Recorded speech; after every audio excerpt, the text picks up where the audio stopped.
Hey everyone, got to do a short video. It's been a long time coming this, but I kept putting it off for one reason or the other. Anyway, today I'm in Daz Studio Pro. Let me just check what version. 4.10.0.123 64-bit.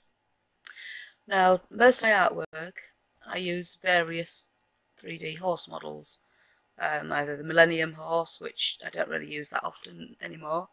I used to use the old Charger and Bloodlung's Heavy Horse quite a lot, because the Heavy Horse was a hell of a lot more poseable, even though it was an old model, and it didn't really work very well in Daz Studio.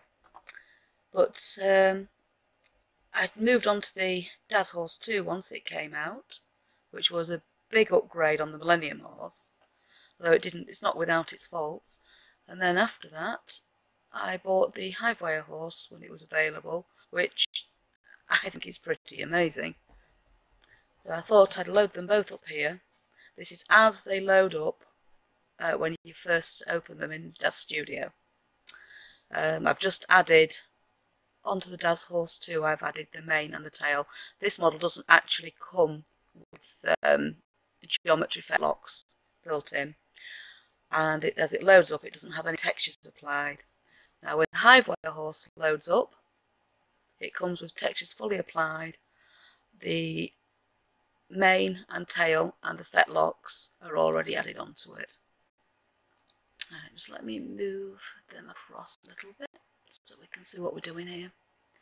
Right, so for a better thing, I'm just going to pop a texture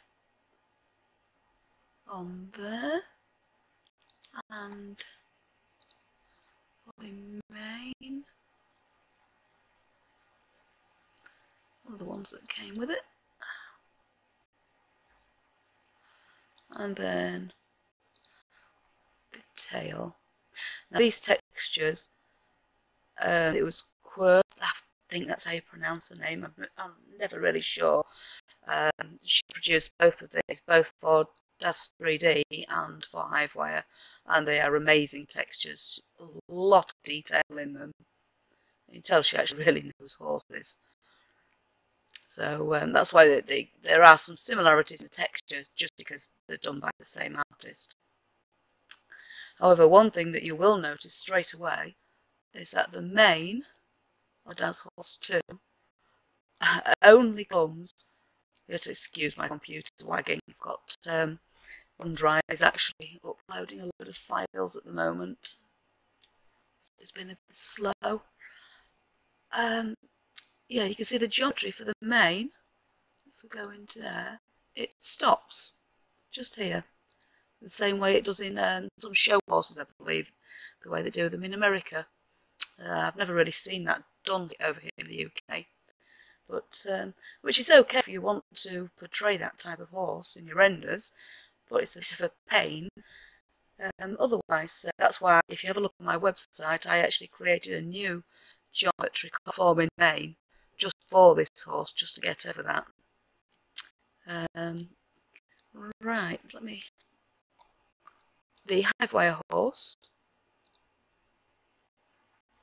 his mane, like I say, it already comes connected to him, but you can remove it, and all the controls for the mane, they're actually in the body of the horse, which was a little confusing when I first opened it up, but now I found it really good. Sorry for that, just had to pause a second. Right, so if you go to posing, see the Hivewire Horse there, open him up, open up actor, and then under there we have mane. Right, so all down right. There we go. So now they're pretty much similar how they pose at the moment. And like I said before, if you have a look here, you can see the fetlocks for the Hivewire 3D horse are actually separate to the horse itself. so you can have them on or off as you like, but the Daz Horse 2 doesn't actually have any. Right, so if we go through to have a look at the mesh, now these are both Triax models, work in Daz Studio, I mean. The Daz Horse 2 does actually have a higher polygon count, I believe. If you look at it, it's a lot denser mesh. And one thing I do like about this mesh, let me turn it around so we can have a better look, is how the topology on the mesh actually conforms to where a real horse's rib cage and everything would be, which I suppose that could give you a bit more leeway when you're morphing.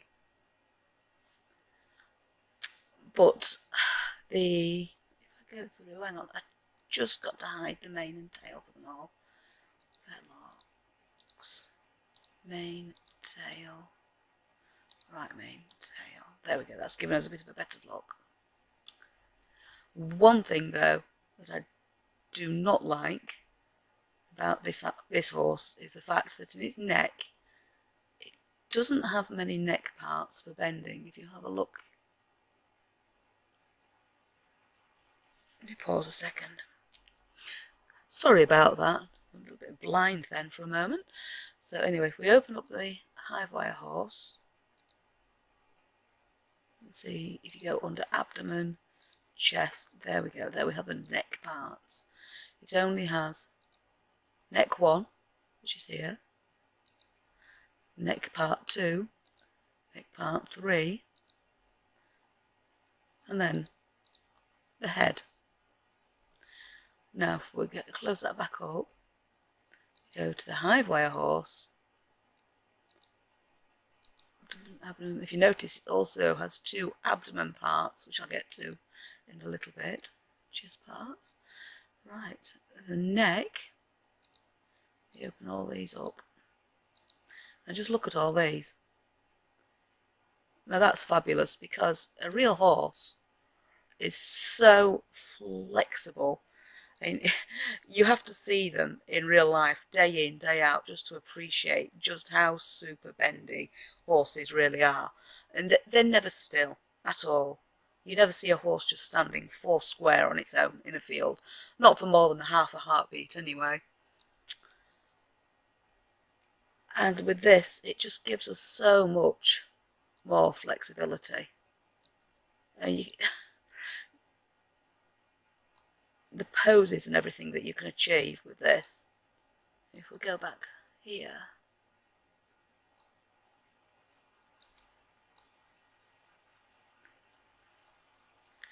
there we go. That doesn't look too bad actually at the moment, but trust me, when you're working on poses, it makes a world of difference.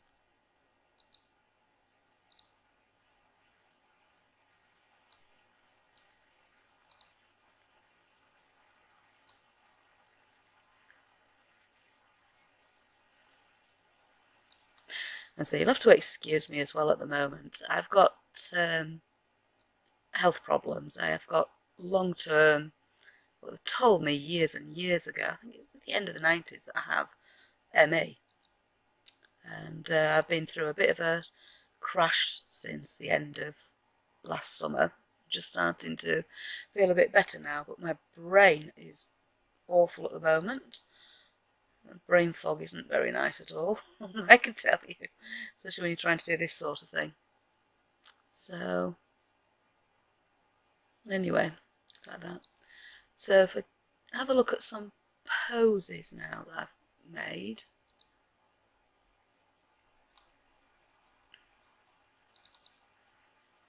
There we go. That's one on the Daz Horse 2.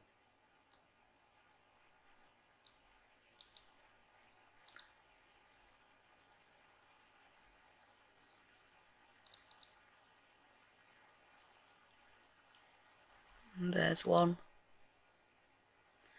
on the Hivewire Horse. But all in all, for the price that these models cost, for the work that goes into them, they're both very impressive. It's just, I think the Hivewire Horse for me does have the edge, just because it is so much more flexible. But what is a real shame is that the poses aren't interchangeable between them. I mean, just look at that, just look how that neck's bent there. Let's show it with the textures on. Spin him round a bit. One of the reasons I love Daz Studio compared to Poser. I've actually set up my own commands as well on it, so that I can use my middle mouse button for turning and spinning and several other things. Anyway, it just makes life so much easier and faster navigating. Oops, she says.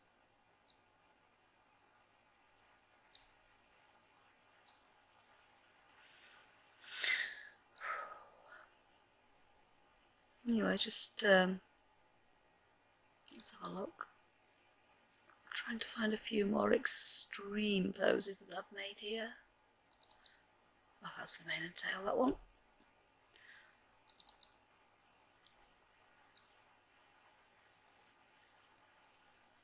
With these being triax models as well, both of them, all the geometry gets smoothed out once it's posed as well, which is absolutely fabulous. I mean, I've been using Poser since 1999, I think it was. I actually started off with Poser 3. That was pretty basic, to say the least, with what you had available. There wasn't even conforming items available back then. But anyway, let's have a look again at the Daz Horse 2. Now, those ones in white, they're not my poses, so I just wanted to try some of my own.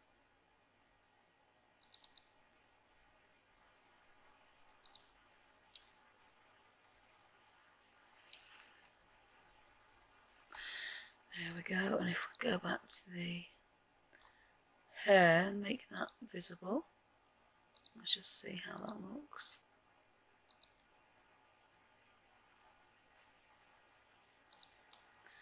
One thing I will say, that I don't know why, but for some reason the Daz Horse 2, when it has the tail on it, takes a ridiculously crazy amount of time to render. I don't know if it's something to do with the geometry, but just look at the geometry here on the Hivewire Horse. Look at that.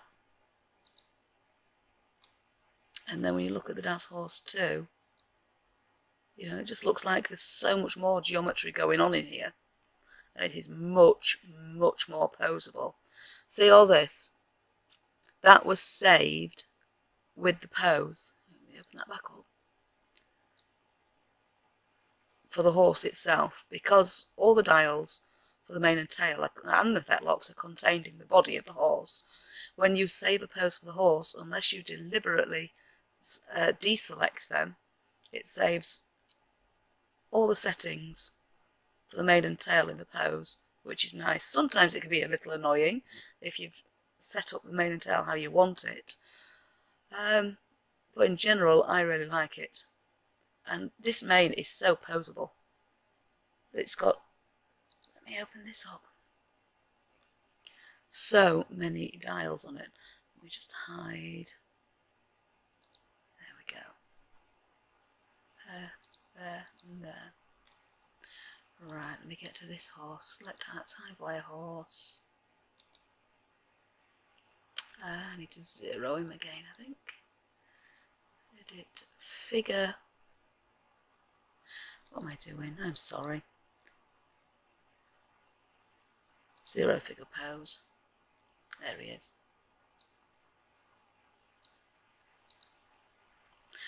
Right. Let me find the mane. Right, just look. all these dials for the mane.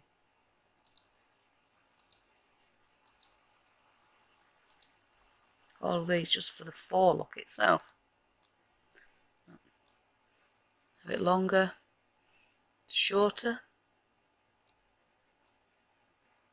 thickens, backwards and forwards. Let's have it laid down again. I always like to lay the mane to the right because our horses, we have thoroughbred and we have 4 Welshes, and there's only one of the Welshes whose mane lays on the correct side, which is the right. They are absolutely determined to be hard work on show day. Just look at all these. You've got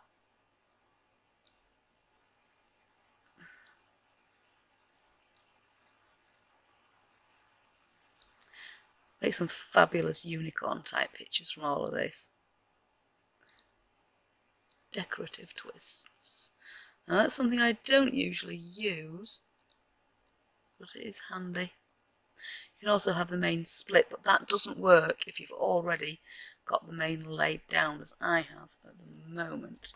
I just clear that, hold down Alt and click on it, and go back to right, and there we go, mane split right. There you go. Quite nicely done. So there's all those settings, a very similar setup for the tail and the mane, the fetlock, sorry. So if we go back to the Daz Horse 2, where is it? 0 figure. Right. Pose controls. In the Daz Horse 2, we don't have any controls in there for the mane and tail,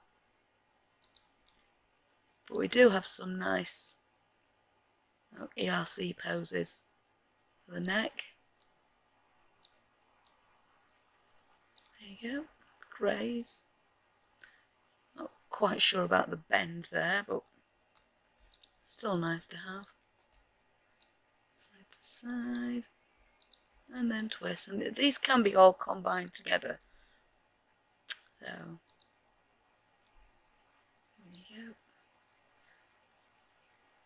Just in case you want to have a talking horse, they're all there. So we can control the eyes, the mouth. Not sure about that one. But, although the tail, you do have basic controls for the tail. Bend it up and down, side to side, and twist. Which can't really tell until you've got it with other dials. So anyway, one thing I will say for the Daz Horse 2 though, I bought it when it first came out. I bought it as the full Pro package, and you do get a huge amount of stuff with it, although it was pretty pricey at the time. Have a look at materials. There we go. You've got bay, black, the blue roan, which is really nice. They're all lovely textures. Buckskin, dapple grey, buttermilk, which I think, I'm not certain, but I think buttermilk is a pale buckskin. Flea bitten grey, grulla, which is really nice texture. I have a piebald, Hancock roan, which, yeah, that's not a term I'm familiar with here in the UK.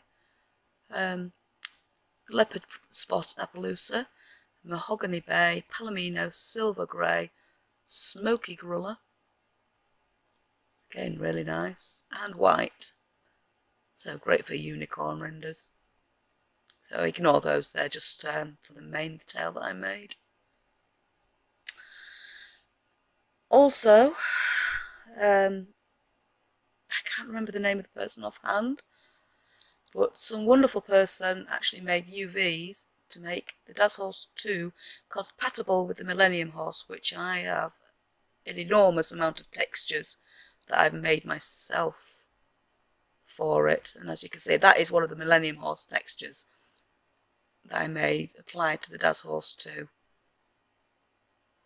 That really does add to the value of the model if you have a large library like I do. Oh, sorry about that. Oh dear, it looks like I need to go back and sort my library out a little bit. Looks like I've moved a few items. Anyway, so we have all those materials. There are lots of poses as well that came with the horse, which are nice.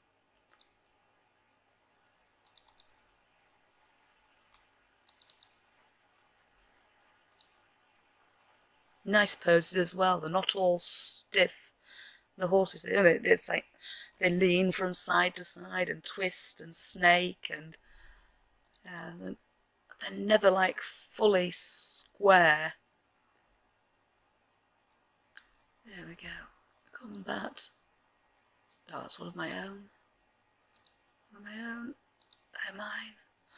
There we go. A rolling pose. Laying poses. Anyway, you get the gist. Lots of poses. And then there was also, where are they? Wardrobe. Nope.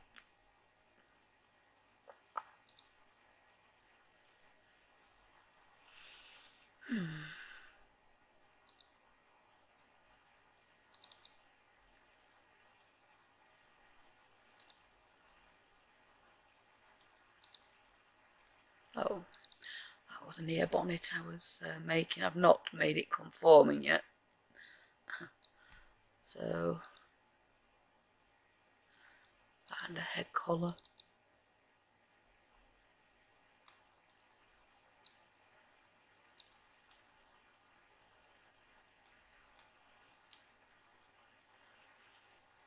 As you say, the ear bonnet is really not conforming just yet.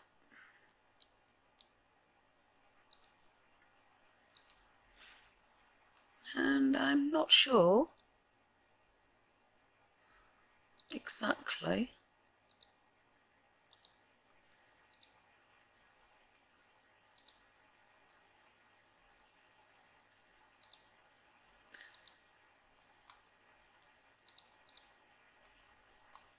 give me a second.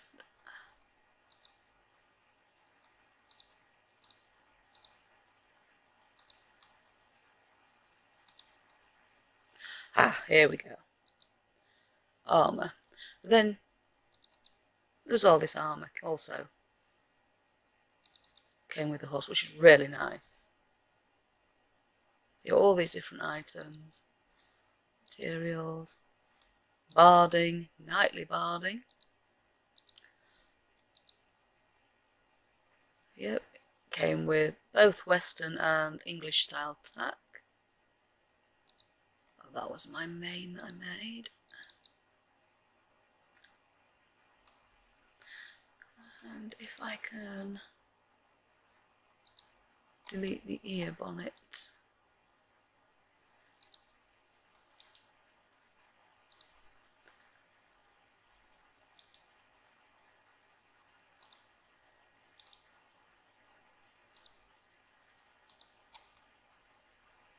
There we go.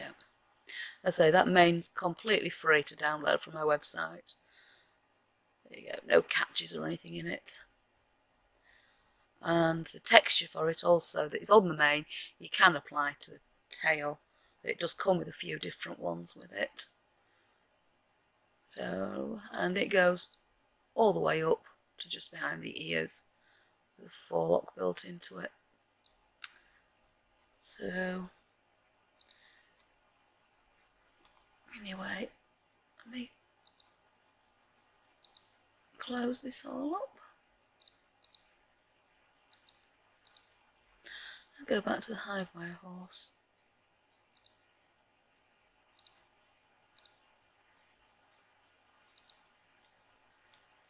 There we go.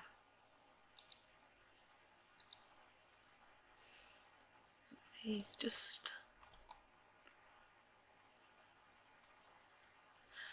Oh yes, I actually made as well, although it is nowhere near as nice as the one that was done for Daz Horse 2. I actually made myself some UVs so that on the Hivewire Horse I can actually use some of my own textures, although I've not got around to making the materials for them yet. But this, I've bought. Oh, have I done that one? Oh yeah, there we go. Yeah, so there's some of the textures I made previously years ago for the Millennium Horse. Now the UVs aren't fabulous for it. I just did them for my own use, as you can see here. But overall, they don't actually look too bad. And I usually... Oh, that was a texture I actually made for the Hivewire Horse. There we go. There's one I did. That's another Millennium Horse texture. You can see it's not bad until you get to the leg seams. I usually just fix that up in post work. I'd really tried to get rid of the seams in it, but it was just a little bit beyond me at the time. And that's another Millennium Horse texture. If we go to... just a moment. Surfaces.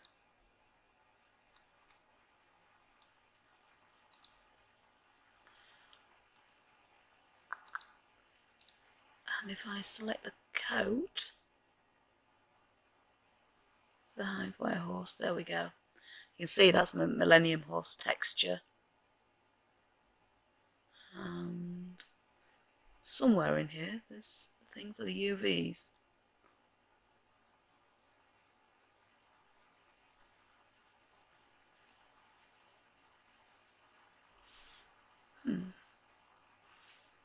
Now that's still actually in that matte pose, it's still actually using part of the original ones. Oh, there we go, UV set, LFG Mill Horse. Right, so where's the texture? Oh, there we go. So, we go to browse.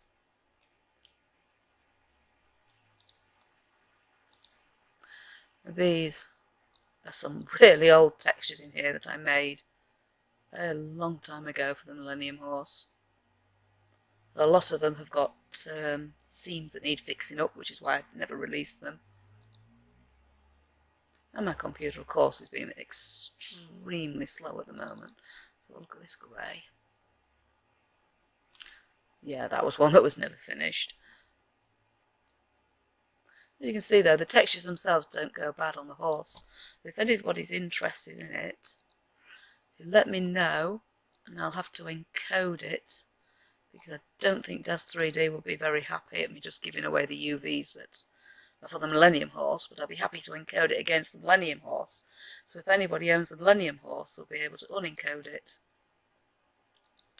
and use it on here.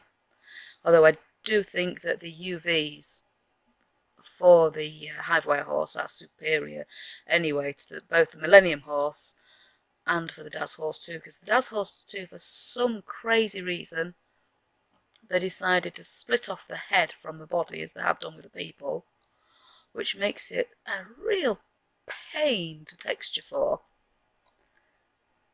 And I don't think you really need that much detail on the face. So I think that's maybe one of the reasons why there aren't that many textures available for the Daz Horse 2. So And so the only reason I did the UVs for the Hivewire Horse was purely and simply so that I could use my own textures that I've made in the past.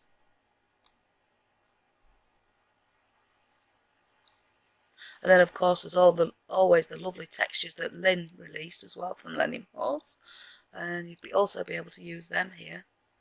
So anyway, all in all, the Daz Horse 2 is a good model, and it's a big improvement on the Millennium Horse, but by far I do prefer the Hivewire Horse.